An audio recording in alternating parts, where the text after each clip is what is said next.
Husband యొక్క responsibility. Husband అంటే ఇంట్లో బాస్ అని మీకు ఎవరైనా చెప్పారా?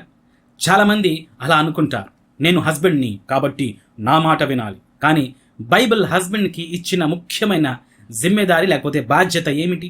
ప్రేమ. ఎఫెసీయులకు 5:25లో చెప్తుంది, భర్తలారా క్రీస్తు సంఘమును ప్రేమించి దానికోసం తను తాను అప్పగించినట్టు మీరు మీ భార్యలను ప్రేమించండి. చూడండి, యేసుకి అధికారం ఉంది, కానీ ఆయన తన అధికారము చూపించడం కన్నా ముందుగా తాను ఇచ్చుకున్నాడు. అందుకే హస్బెండ్ యొక్క నేతృత్వం అంటే నా మాట వినాలి అని కాదు, నా భార్య కోసం నేను ఏమి త్యాగం చేయగలను అని ఆలోచించాలి.